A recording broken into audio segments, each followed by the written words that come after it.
You're listening to The Philosopher's Note on the pursuit of perfect. More wisdom in less time. Hi, this is Brian. Welcome to the Philosopher's Notes on The Pursuit of Perfect. How to Stop Chasing Perfection and Start Living a Richer, Happier Life by Tal Ben-Shahar. As always, we'll start with a quote. Perfectionism and optimalism are not distinct ways of being in either or choice, but rather they coexist in each person. And while we can move from perfectionism toward optimalism, we never fully leave perfectionism behind, and never fully reach optimalism ahead. The optimalism ideal is not a distant shore to be reached, but a distant star that guides us and can never be reached. As Carl Rogers pointed out, the good life is a process, not a state of being. It is a direction, not a destination. End quote.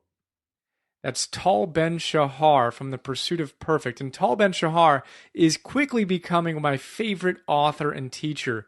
In fact, he might already be there. As a former Harvard professor who taught the most popular class in Harvard's history on positive psychology, he's an incredible blend of brilliant thinker, passionate teacher, scientific realist, and get out and rocket dreamer. Love it. His first book, Happier, you can see the notes on that, provides us with an inspiring snapshot on the science of happiness. It's packed with wisdom and exercises we can immediately apply to our lives. This book is all about understanding the perils of pursuing a life of perfection. It offers an empowering alternative, the way of the optimalist. It's one of those books that's an absolute joy to read and a challenge to write a note on because the book is basically one unending string of really great ideas. I'm excited to share a handful of my favorites with you now, and if you're resonating with it, methinks you'll love the book. Let's rock with the first big idea, perfectionism versus optimalism. I love that word, optimalism. Tal Ben-Shahar says this, quote, psychologists today differentiate between positive perfectionism, which is adaptive and healthy, and negative perfectionism, which is maladaptive and neurotic. I regard these two types of perfectionism as so dramatically different in both their underlying nature and their ramifications that I prefer to use entirely different terms to refer to them. Throughout this book, I will refer to negative perfectionism simply as perfectionism, and to positive perfectionism as optimalism, end quote. Optimalism, as I said, it's my new favorite word and concept.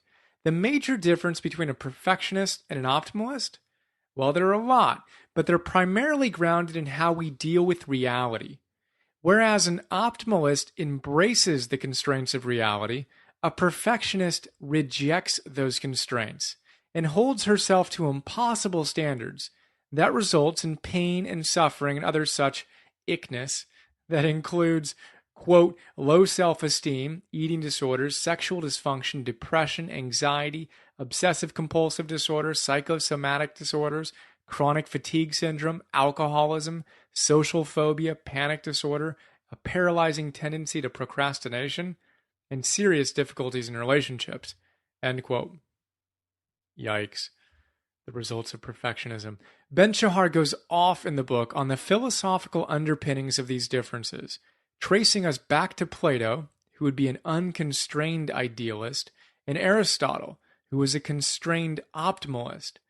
And pointing out in the book, he points out the macro socio-political manifestations of each worldview as they show up in communism, which is an unconstrained idealism, and capitalism, which is a constrained optimalism from Ben-Shahar's viewpoint. Now we're going to save all that for a longer chat. For now, know that we want to embrace the constraints of human nature. The fact is, failure happens. We're going to experience negative emotions. That's all inevitable.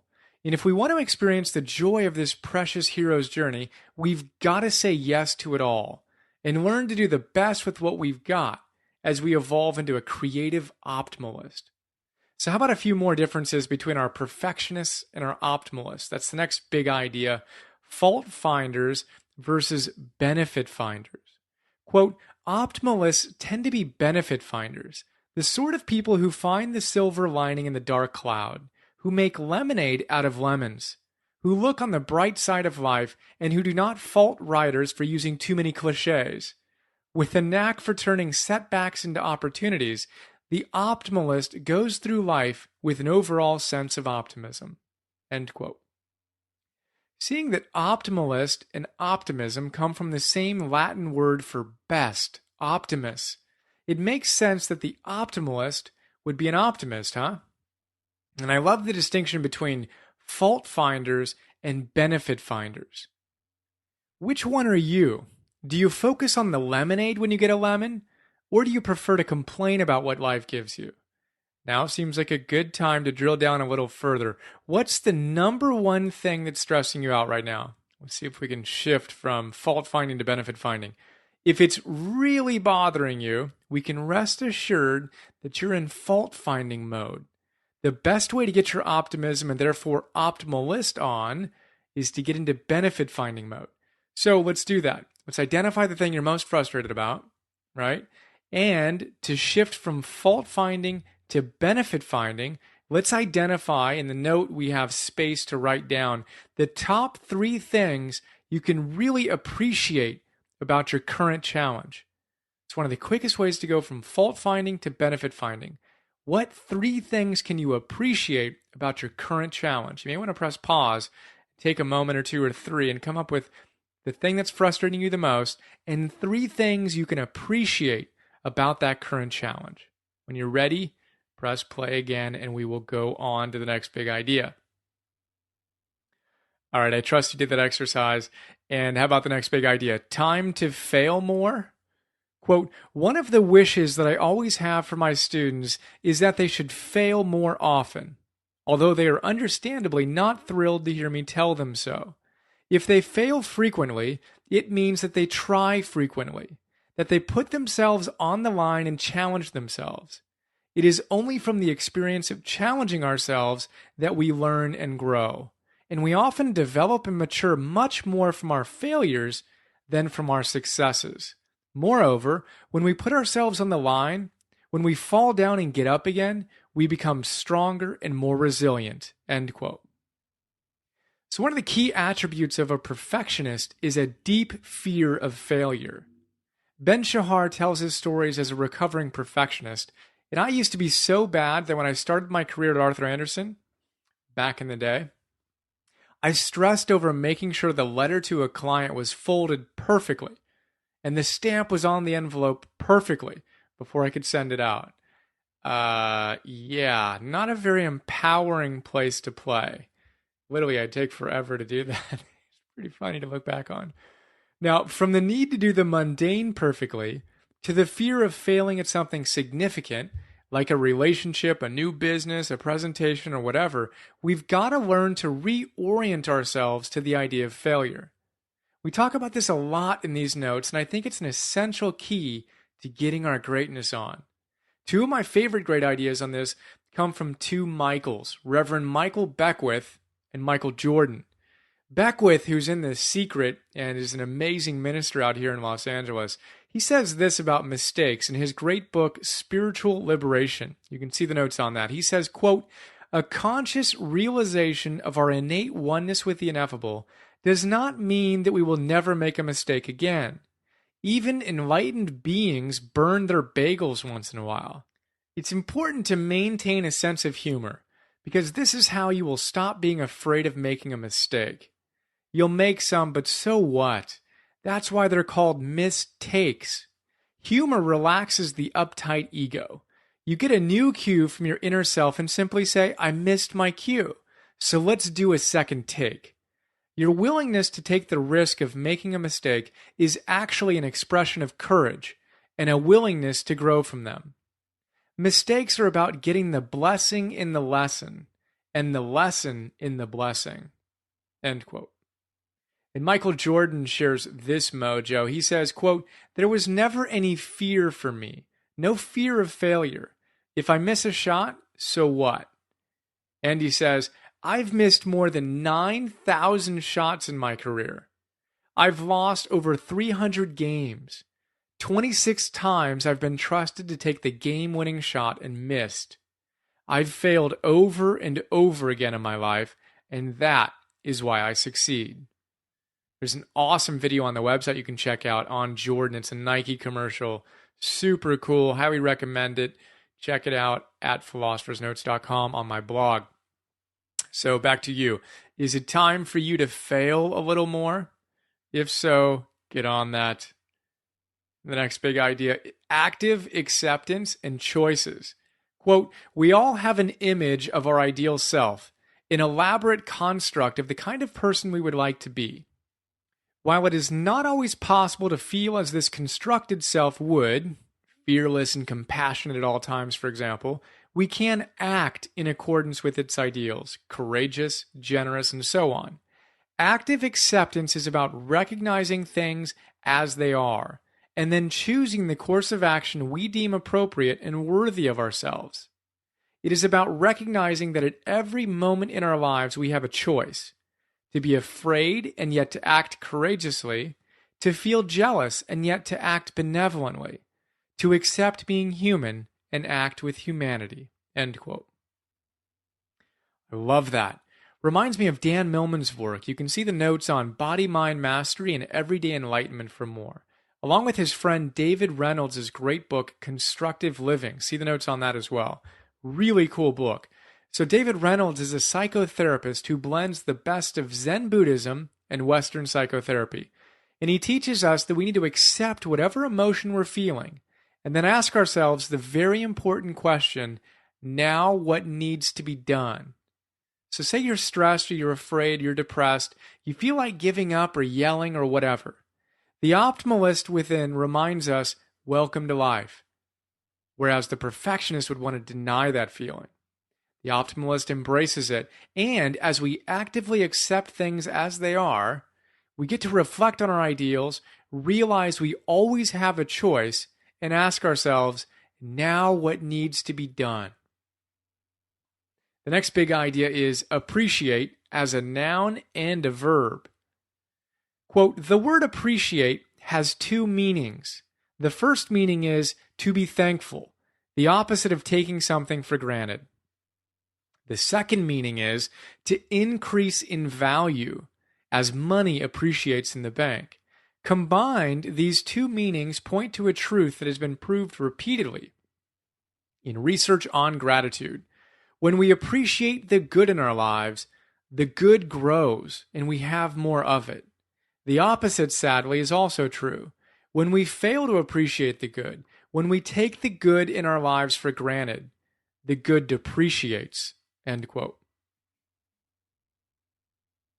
Appreciation. As you know, if you've read many of these notes, specifically those on positive psychology, it's huge. Scientifically proven to raise your levels of happiness. So let's do a little work on that. What are you most appreciative of in your life right now? Appreciate it and watch it appreciate even more. All right, the next big idea is a fun one. How many legs does that dog have? Quote, Abraham Lincoln once jokingly asks, how many legs does a dog have if you call the tail a leg? His answer, 4. Calling a tail a leg doesn't make it a leg.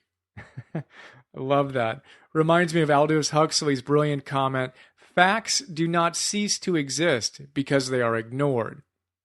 One of the big ideas Tal comes back to again and again and again throughout the book is the fact that whereas a perfectionist tends to ignore reality, an optimalist accepts it. This is the cornerstone of Byron Katie's Loving What Is. You can see the notes on that. And Eckhart Tolle's The Power of Now. See the notes on that as well. And as Ben-Shahar addresses many times throughout the book, it's one of the key pillars in Nathaniel Branden's 6 pillars of self-esteem. We've got notes on that too. Key aspect, we've got to accept reality. We've got to accept ourselves completely. So how about you? Are you ignoring something that you might want to pay more attention to? And is now a good time to accept it and create your life with that constraint honored? All right, the next big idea is psychological injuries. Quote, in the psychological realm, injuries come in the form of emotional harm.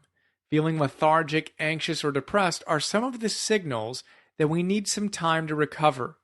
These signals, unlike physical injuries, are more subtle and easier to discount. And it is not uncommon for a person to continue working just as hard, if not harder, while the mind and the heart are pleading for a break. End quote.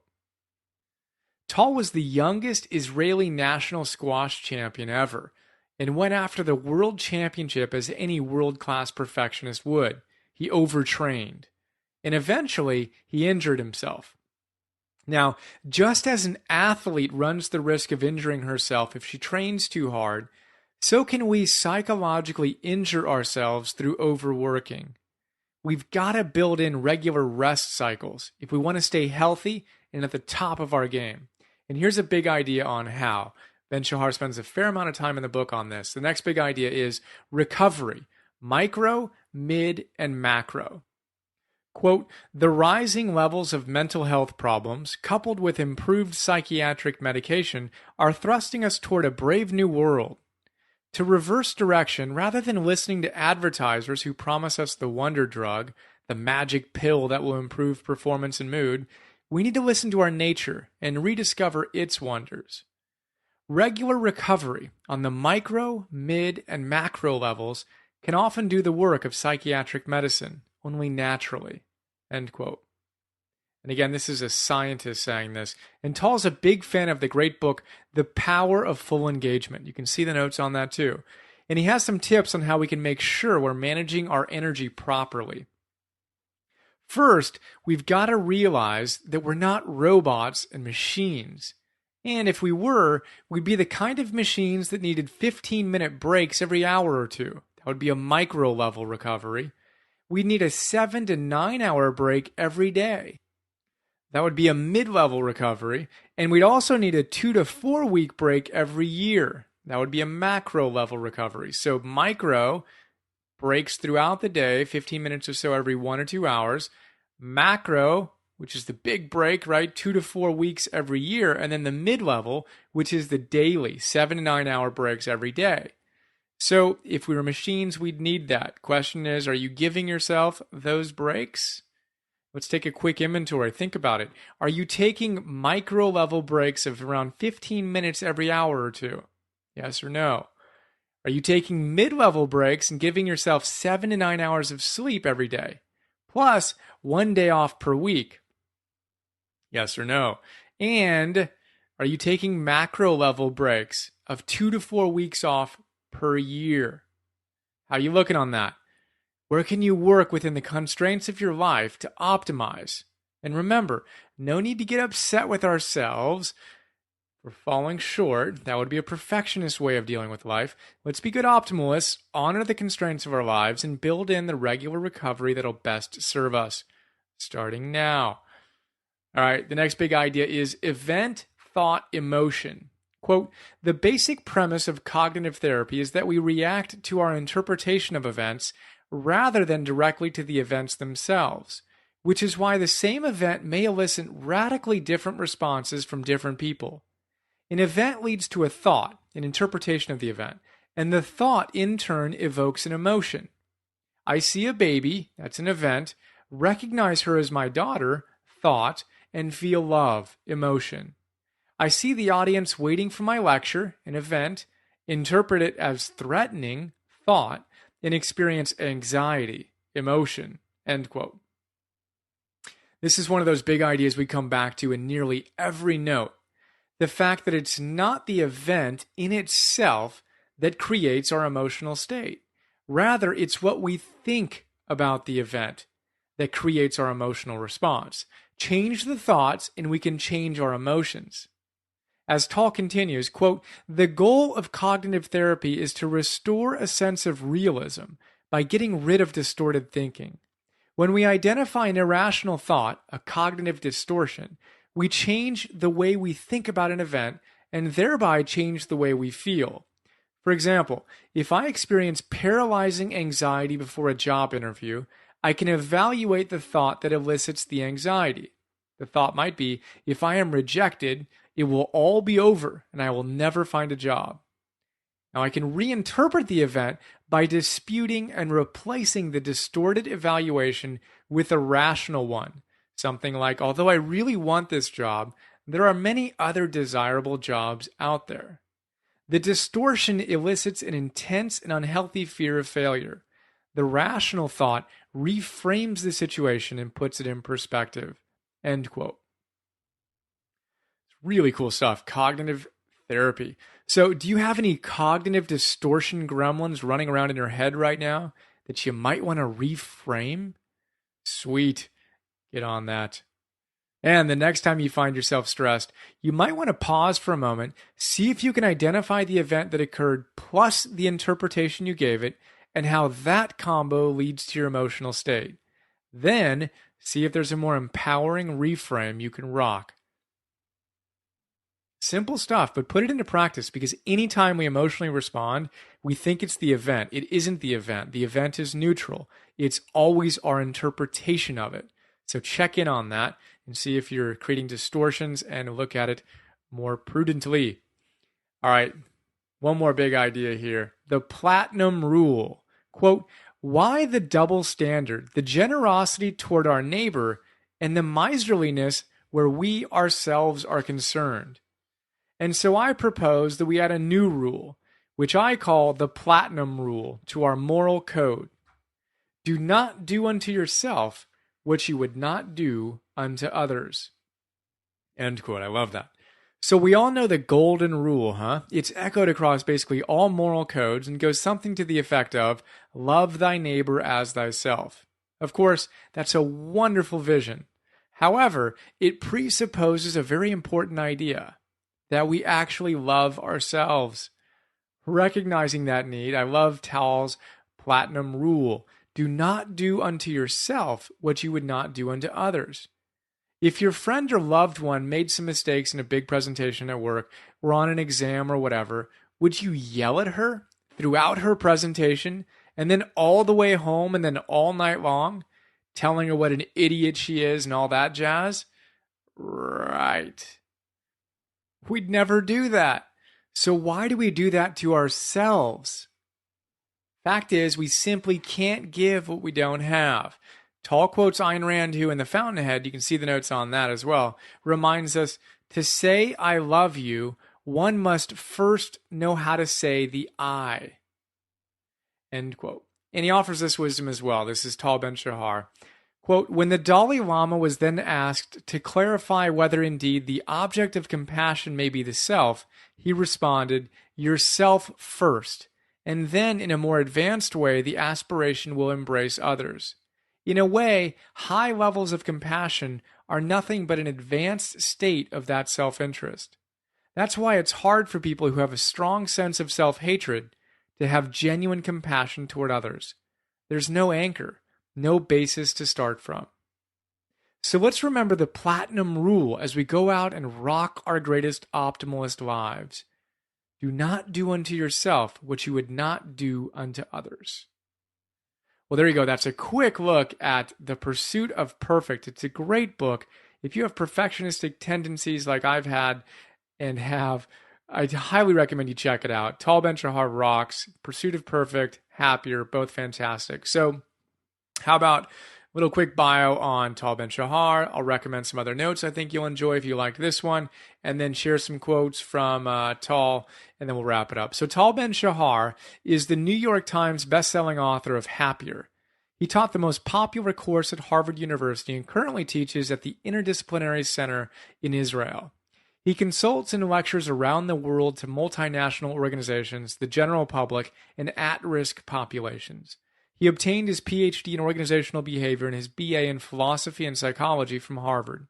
If you want to learn more about him, visit Tal Ben-Shahar. That's TalBenshahar.com. So if you enjoyed this note, I think you'll also enjoy the note on Happier, on the 6 pillars of self-esteem, the fountainhead, flow, mastery, the now habit, the how of happiness, constructive living, and spiritual liberation. Alrighty then, how about some quotes? We've got a bunch of them on the sidebar here. Quote, the emotional life that the perfectionist expects is one of a constant high. The optimalist expects his life to include emotional ups, emotional downs, and everything in between. The perfectionist rejects painful emotions that do not meet his expectation of an unwavering flow of positive emotions. The optimalist permits himself to experience the full range of human emotions. Helen Keller, who in her lifetime knew much suffering as well as joy, noted that, quote, character cannot be developed in ease and quiet. Only through experience of trial and suffering can the soul be strengthened, vision cleared, ambition inspired, and success achieved. Acceptance is not a call for mediocrity, for compromise, but rather a prerequisite for the attainment of optimal success and happiness, on a personal as well as an interpersonal level. End quote. Those who understand that failure is inextricably linked with achievement are the ones who learn, grow, and ultimately do well. Learn to fail or fail to learn. The problem in today's corporate world, as well as in many other realms, is not hard work. The problem is insufficient recovery. As J.P. Morgan once remarked, I can do a year's work in 9 months, but not in 12. The first step was to accept the reality that I could not have it all. While it seems obvious that you cannot work 14 hours a day and remain fit and healthy and be a devoted father and husband, in my perfectionist fantasy world, nothing was impossible. Danish theologian Søren Kierkegaard noted, to dare is to lose one's footing momentarily. Not to dare is to lose oneself. A few more quotes here, several more actually. The notion that we can enjoy unlimited success or live without emotional pain and failure may be an inspiring ideal, but it is not a principle by which to lead one's life. Since in the long run, it leads to dissatisfaction and unhappiness. Taking the constraints of reality into consideration, the optimalist then works toward creating not the perfect life, but the best possible one. Paradoxically, our overall self-confidence and our belief in our own ability to deal with setbacks may be reinforced when we fail, because we realize that the beast we had always feared is not as terrifying as we thought it was. The pain associated with the fear of failure is usually more intense than the pain following an actual failure. A few more here. Change is not a threat, but a challenge. The unknown is not frightening, but fascinating. In essence, perfectionists reject everything that deviates from their flawless, faultless ideal vision, and as a result, they suffer whenever they do not meet their own unrealistic standards. Optimalists accept and make the very best of everything that life has to offer. The key difference between the perfectionist and the optimalist is that the former essentially rejects reality, while the latter accepts it. And finally, if the only dream we have is of a perfect life, we are doomed to disappointment, since such dreams simply cannot come true in the real world. Well, there you go. The Pursuit of Perfect by Tal Ben-Shahar. Awesome look at how to change our perspective from one of a perfectionist to one of an optimalist. Again, the optimalist embraces reality, whereas the perfectionist rejects it. Let's go ahead and embrace our reality, create our ideal lives within that construct and those constraints, and have an awesome day while you're at it. All right, look forward to sharing more with you. Trust you're doing great. Bye. We hope you enjoyed this Philosopher's Note. Please go to www.philosophersnotes.com to download more.